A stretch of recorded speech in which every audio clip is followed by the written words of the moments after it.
Nora Neus is joining us here on the program. She's got a fantastic book out, 24 Hours in Charlottesville, an oral history of the Stand Against White Supremacy. Nora, Mike, and Nick, thank you so much for hopping on the podcast with us.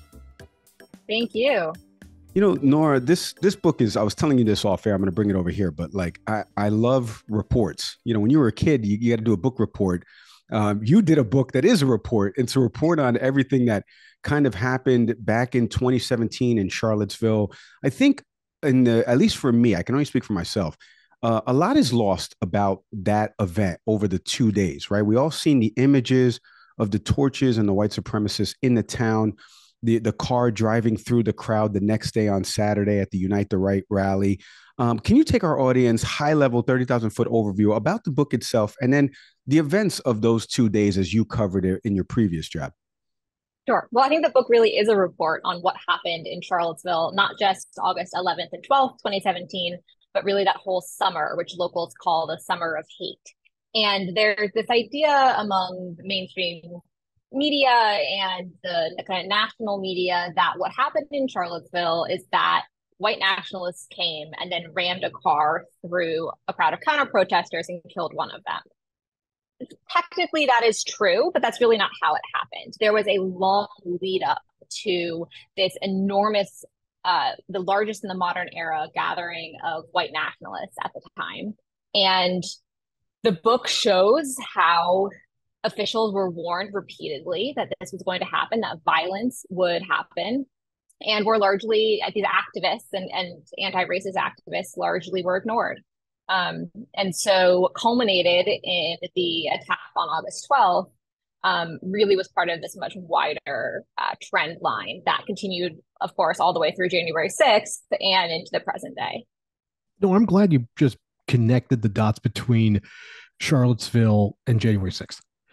In your estimation, and you're a reporter, you know, the book is an example of that. But, you know, when we think about terrorism in the U.S., only recently does it seem that the FBI is starting to really point to the fact that white nationalists, when we think of terrorists with a capital T, are our greatest threat domestically.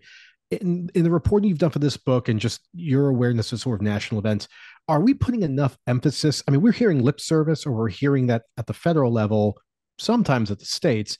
But in your estimation, are we providing the same level of or giving it the same level of attention as we would if, to be bluntly honest, the people marching in the streets of Charlottesville look more like me and less like a lighter skinned person?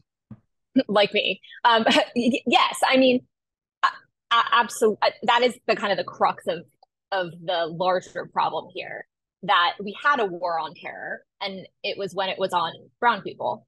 And now we have an enormous terrorist threat. The Department of Homeland Security issued a bulletin that you kind of alluded to, saying this is the most prevalent terrorist threat against America right now.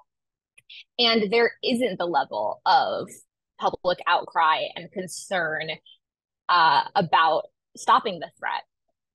But it's also kind of a misnomer to think that it's a new threat. I mean, white nationalists, white supremacists, even just looking in the modern era, terrorism, you know, you go back to Oklahoma City, like this has been growing.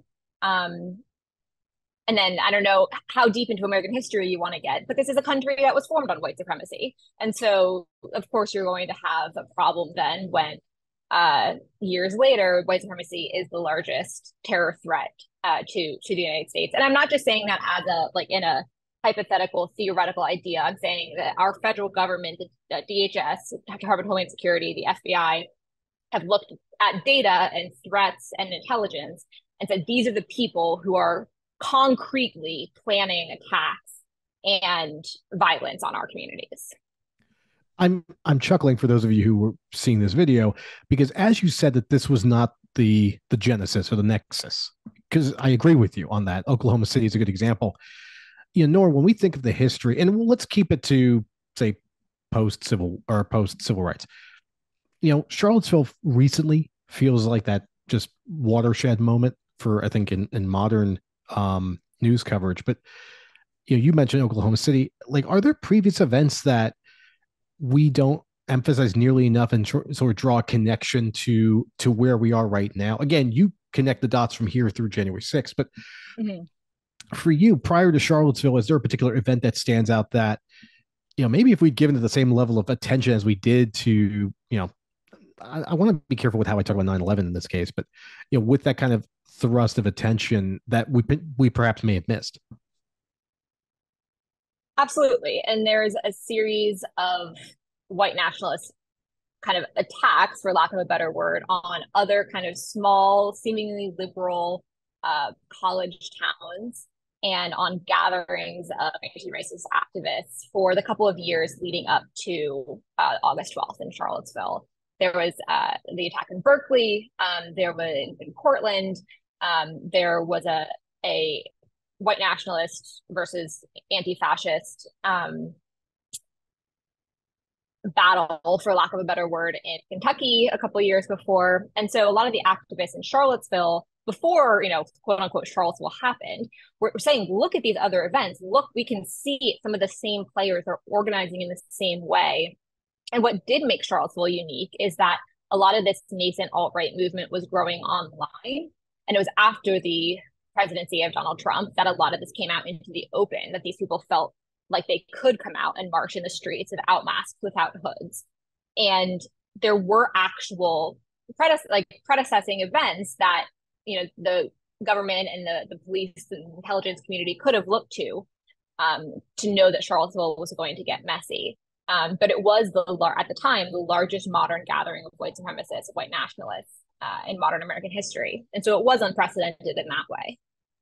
Nora, we're going to get to a bunch in the book because there's one part you were just echoing it before where somebody says, this happening at the University of Virginia that was founded by slaves. Yeah, it kind of checks out. And I just had to chuckle at that when I was reading that.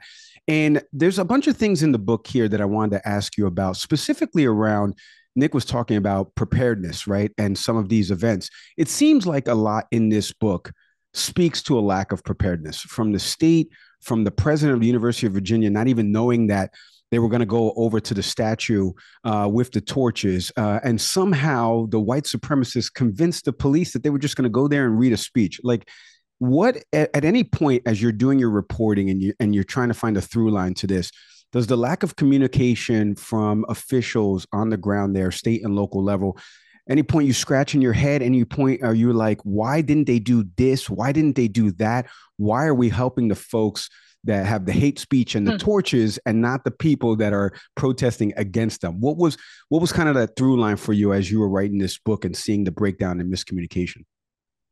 Now I'm chuckling. I think it goes back to what Nick was just saying, which is like, who gets the benefit of the doubt? And that is largely white men in this country. And so there's this, I think, very illuminating quote in the book from the president of the university. She was telling me, this is one of her first interviews since all this has happened, and she's since stepped down and is in a new position.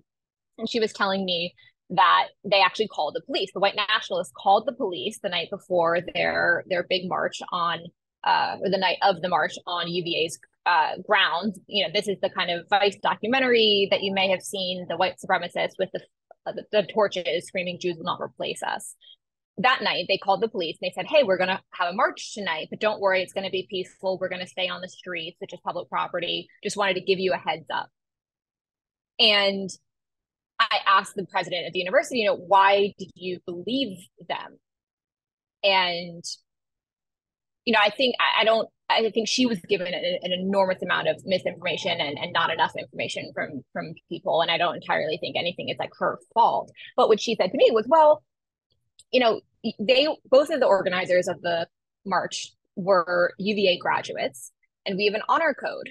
And so I figured they were, we believe that our students and our alumni are abiding by the honor code. And so I didn't think they were lying.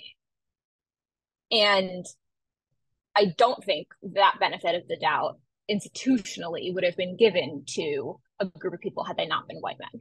Again, my eyes got wide when you mentioned just that revelation from the president. Nora, when we think about, let's just bring this to recent events, Jacksonville. What? Yes, I've thought about this. Yeah. Okay, then let's just go there. I'm not even asking you a question. Just top of mind, what comes up to you? Like, when you heard that story concerning the book you just wrote, you're sitting somewhere, standing somewhere, you see the news. Like, what's your body going through? Is it like, here we go again, or is there something else coming up? it makes me so angry, honestly. And I think it's a real missed opportunity for the media to be covering these attacks as part of a larger movement. White nationalists, white supremacists, mass shooters do not look at mass shootings as individual events. So folks like the Jacksonville shooting and Buffalo from last year and other hate-driven mass shootings, there's this kind of way that these mostly men are in dialogue with each other. They're quoting from each other's manifestos. They are actively trying to up the body count from the previous attacks. And yet our media, and even sometimes our law enforcement, looks at each mass shooting as its own discrete event. Sometimes that's true. I mean, sometimes it's not a white supremacist, and so you have to be careful about the nuance that you bring to a topic like this. But in so many cases, I mean, one of the biggest terror threats, if not the biggest terror threat to America right now, is a white supremacist-driven lone wolf, I'm doing air quotes, shooter who actually is part of this enormous movement that is promoting these kind of attacks. It's really easy for us to say when it is an ISIS-inspired attack, to say, oh, it's an ISIS-inspired attack. And yeah, they were working alone, but clearly they wanted it to be part of this larger ideology. We as Americans have a very hard time saying, okay, this was a lone wolf attack, but clearly it was part of this larger movement when it comes to white supremacy. And that's a really important line to draw. Quick break from our pod to tell you about a new pod at Fresh Roasted Coffee, Envy Pods. So if you go to freshroastedcoffee.com, my partner's shaking his head. That's a good transition. What are you kidding me? It was good. No, I shook my head. I was like, that's brilliant. Thank you. Thank you. Because I saw this picture earlier. I was like, I saw what you're doing. It is pretty good. That's right. So listen, the new Envy Pods over at freshroastedcoffee.com, the official sponsor of Can We Please Talk, environmentally safe, compostable. You can go check these out at freshroastedcoffee.com. When you open up the package, it smells delicious. I'm telling you, you can't smell it on here, but I promise you that when I opened this morning to make my cup of coffee, it was delicious. Head to freshroastedcoffee.com today. Use the promo code CANWEGET20 for 20% off your first order, or hit the link in our show details. You know, Nora, I mean, you fed into the follow-up question perfectly. I was a former producer at the network that probably is responsible for some of this. I apologize, but I worked on the nightly news cut-ins, okay? But you worked at CNN Advice. You've done a lot in the journalism space. You kind of answered a bunch there about like what the media needs to do, at least a little bit better to kind of cover these events and how they group the ISIS ideology, but they don't group this lone person into that ideology. I wanted to ask you something different because you kind of answered it there. Something that I don't know if it's jovial, and I may fumble this a little bit, but as I'm reading the book, remember, August 11th is the Tiki Torches. August 12th is Unite the Right. It seemed like there was a period in between, though, that really isn't at least covered, which is the wee hours of the morning. Almost like everybody was like, okay, time to go to bed. You hate tomorrow, and we'll meet you at the same time at like 6:30 in the morning. Can you take our audience a little bit inside like this period where there's like this miscommunication? There's parts where like the UVA president's trying at midnight to figure out what's going on. There's no real police presence downtown. Like a lot of these things, I know I asked earlier about the breakdown and miscommunication, but it just seems like there's enough information out there from Discord channels, all of these different 4chan, 8chan, all these different chat rooms that law enforcement should be looking at this day and age. Remember, it's only a few years ago, and nobody is either doing something about it. We've had a former FBI special agent, P. Lapp, on the show and one of our live programs, and he said, look, if we start to look into the bio of some of the police officers within the FBI, we're in for a world of hurt because we're going to lose a lot of our workforce. And that got me thinking about some of this, where you mentioned the warning signs and indicators are there. The law enforcement's not doing anything. Can you kind of take our audience a little bit inside this kind of breakdown in between the 11th and the 12th, and everyone doing a Cobra and G.I. Joe? We'll see you in a little bit. We're going to retreat. We'll be right back in the morning to fight. And then what we think about how law enforcement just did not heed these signs. Why? Why didn't they? You said the UVA president it's not really her fault, but something's got to be behind it. There's clear warning signs here. So what is it from Nora's reporting that's behind all of this? So on the first question, it honestly reminds me almost of like an American Revolutionary War battle kind of thing, where it's like, okay, you and me tomorrow in this field, we're gonna throw down. It was a scheduled battle, and that just is what it was. The Unite the Right was a march that was planned to start at noon on Saturday. It was a permitted event, and then the other side, the counter protesters, the anti-racist activists, Antifa, banded together to have thousands of people join the streets in protest. And it was a planned event in that way, but it started much earlier in the day. So to go back, Friday night, there is this group of UVA students who are attacked around the statue of Thomas Jefferson at the University of Virginia. And after that, there's this kind of like sleepless night where the activists are trying to figure out, like, okay, is our plan still the same thing for tomorrow? Do we still want to go out and bodily stand up for our community and for people of color in our community and so on? These people are violent. We now know that they are extremely violent. We knew that before, but now we've seen it with our own eyes. And most of the activists decided, yes, we still want to go forward. Meanwhile, a lot of the law enforcement was just preparing for the next day. There's a lot of what ifs now about that time period, but at the time, there was still this sense of it almost happening in a bubble. For example, the Charlottesville Farmers Market is downtown. It's a couple of blocks away from the park where the battle happened. And it was open that morning. They just let the farmers market continue to be open. And there's pregnant moms walking around with their coffee and these families and kids running around. And this is 3 blocks away from where there is the largest gathering of violent white nationalists in modern American history.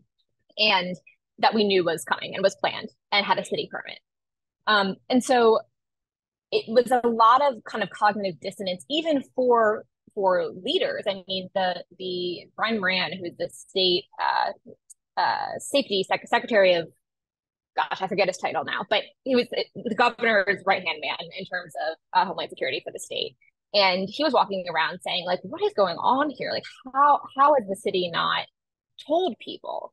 And the city didn't. There was no reverse 911 call. There was no state of emergency. A lot of people in town who weren't that politically plugged in weren't aware of what was going to happen. And to your second question of once it got heated up and once the kind of street battle ensued, why the police did nothing is kind of the $1 million question.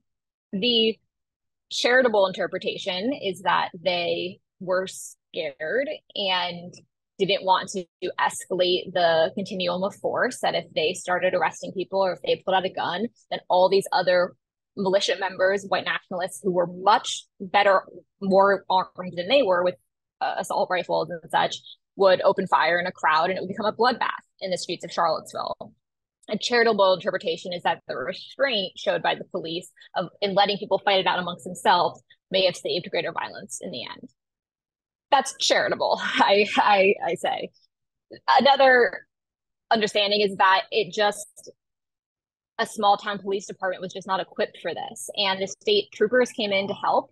And there were all these little issues that turned into big issues, like the radios weren't synced. So a guy was supposed to go in and like change all the radios the night before and never did. And they couldn't figure out how to do it, get all the radios on the same channel. And so the local police and the state troopers couldn't talk to each other. There was a bunch of riot gear sitting out back, but no, fenced in area behind a truck. They just couldn't get to it.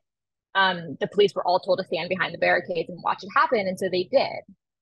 And then there's, of course, the nefarious interpretation, which is they're white nationalists and they were going to watch them fight. I think it's easy. Well, first, as you said, that I'm reminded of recently in Orlando. You have Nazis outside of Disney World, fully masked up, and it's viewed as a protest. I think we're all recognizing obviously that this is evil and that something needs to be addressed about this, but there is that sort of casualness of, oh well, that's just them. And as we said at the start, if we simply had called them Al Qaeda, I think we have a very different interpretation. All that being said, I think I want to not shifting gears. We've been talking a lot here about the Nazis, really American Nazis. But let's talk about your book also gets into the fight against that.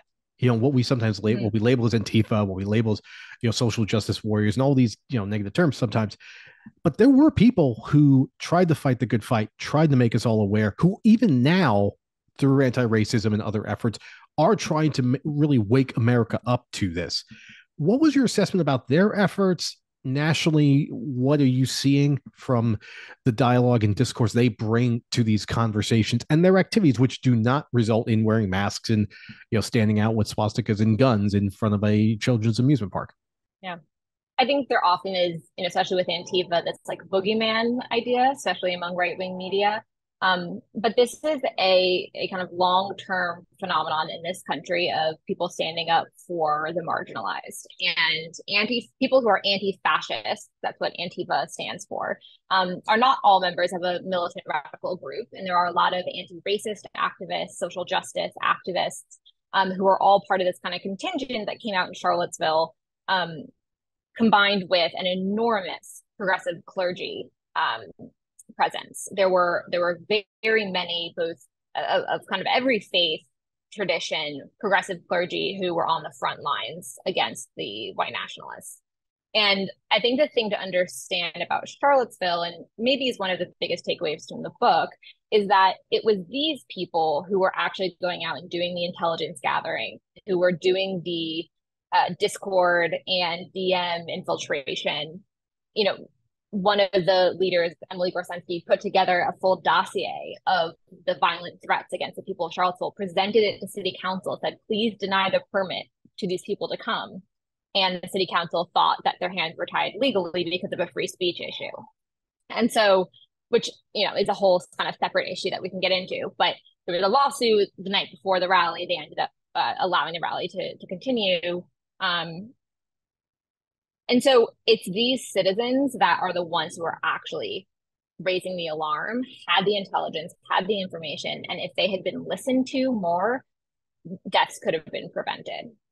And the mayor of Charlottesville, Mike Signer, at the time, even apologized specifically to Emily Gorsenski after he stepped down. I mean, not stepped down, but after he finished his term, and said, we should have listened to you more. And so we need to listen to our citizens. It's not always the elected officials who have all the information and know what they're talking about. Very well said. Nora, before we let you go, somebody sees this book. I like to ask authors this question. Somebody's walking by a Barnes & Noble, sees this book, 24 Hours in Charlottesville. What is something, without them sitting there and reading it and not paying for it, what is something that you would want them to take away from this book? I think it can feel really powerless to be a human in this country and in this world right now, because our problems are so big. And in Charlottesville, it was regular people, like normal, everyday, regular people who were actually the ones doing the work to keep people safe and to try to prevent bigger tragedy from occurring. There's a funny quote in the book.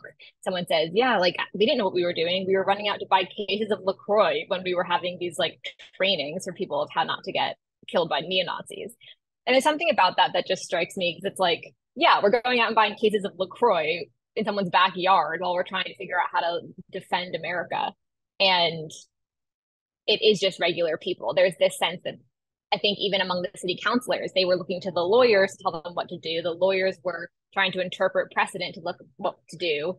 A lot of the police, ground level police, were looking to their captains what to do. Everyone was kind of like pointing at someone else. And at the end of the day, like, it's just us. There's no adult in the room that's going to fix it. Well, listen, I told you before off air, I'll bring it here. I love reports. This read like such a really good, well-researched, in-depth report. You interviewed everybody from the governor all the way on down. 24 Hours in Charlottesville, an oral history of the Stand Against White Supremacy. You can go get the book now wherever books are sold. Nora, can't thank you enough for hopping on the podcast with us, giving us a couple minutes here. Continued success to you. Please stay safe. Absolutely. Thank you. Hey, thanks for watching the Can We Please Talk podcast. Whatever clip you just watched, we hope you enjoyed it, and we hope you stick around for some more. Subscribe to the channel. My partner's over here smashing the button. Come on, do him a favor. So hit subscribe.